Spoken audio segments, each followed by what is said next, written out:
Hello बच्चों, let's read this question. The question says mitotic anaphase differs from metaphase in possessing. हमें बताना है anaphase और जो मेटाफेज होती है माइटोसिस में उसमें क्या डिफरेंस है। तो यहाँ पर जो हमारा की कॉन्सेप्ट यूज होगा दैट इज माइटोसिस।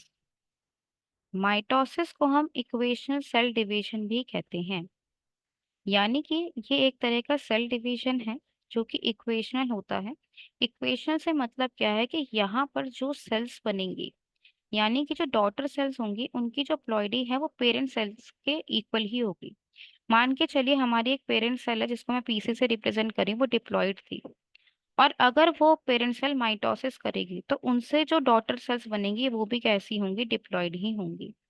दूसरी चीज हमें माइटोसिस के बारे में क्या पता होना चाहिए कि माइटोसिस में एक पेरेंट सेल से टू डॉटर सेल्स का फॉर्मेशन होता है। कितनी डॉटर सेल्स बनती हैं? टू डॉटर सेल्स बनती हैं।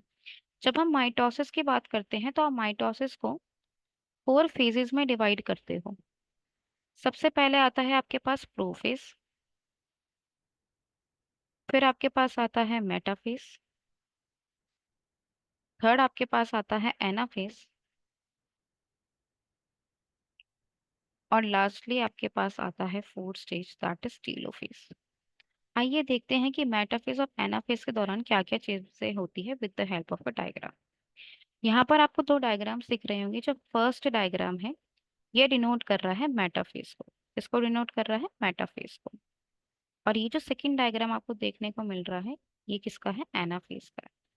देखो मेटाफेज में बेसिकली क्या होता है, मेटाफेज में जो भी आपके क्रोमोसोम्स होते हैं वो क्रोमोसोम्स जो इक्वेटोरियल प्लेट होता है, यानी कि जो सेंटर पार्ट होता है, वहां पर जाकर अलाइन हो जाते हैं और ये फॉर्म करता है मेटाफेज प्लेट को।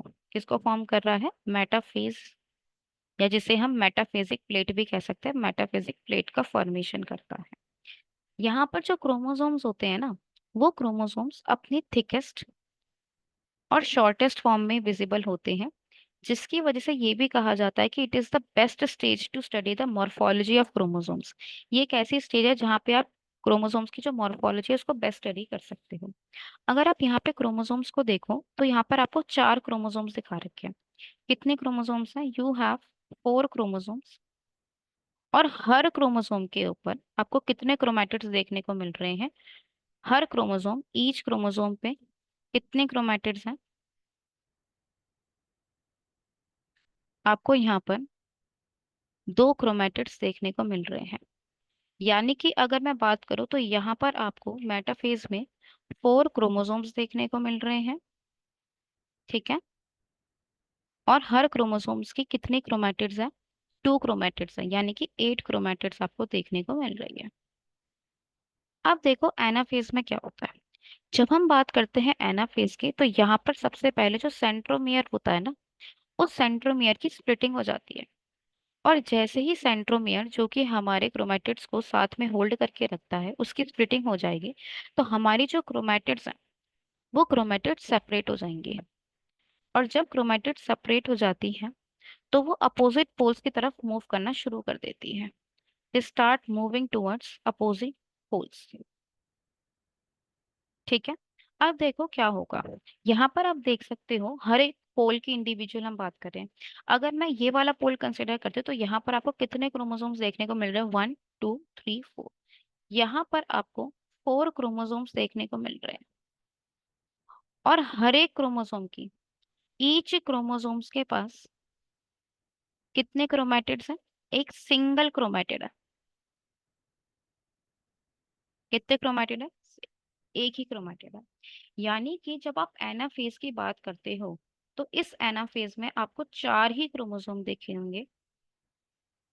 और कितनी ही क्रोमैटिड्स होंगी? चार ही क्रोमैटिड्स होंगी हर एक पोल पे, ठीक है। यानी कि एक क्रोमोसोम के पास एक ही क्रोमैटिड है। तो आइए देखते हैं इस क्वेश्चन का करेक्ट ऑप्शन क्या होना चाहिए। सबसे वो पहले वो कह रहे हैं same number of chromosomes and same number of chromatids. यहाँ देखो, अभी हमने देखा कि जो क्रोमोसोम्स का जो नंबर है वो तो सेम होगा, लेकिन जो क्रोमैटिड्स हैं वो सेम नहीं होंगे, वो हाफ हो जाएंगे। तो इसके अकॉर्डिंग हमारा जो फर्स्ट ऑप्शन होता है वो हो जाएगा रॉन्ग। फिर वो कह रहा है half number of chromosomes and half number of chromatids, ये भी ऑप्शन करेक्ट इनकरेक्ट हो जाएगा हमारे पास। Half number of chromosomes and same number of chromatids, ये भी गलत हो गया। और लास्टली हमें दे रखा है same number of chromosomes and half number of chromatids. Yes, this option is correct. तो इस क्वेश्चन का हमारे पास जो करेक्ट आंसर आ रहा है that is option D. I hope you understood it well. Best of luck.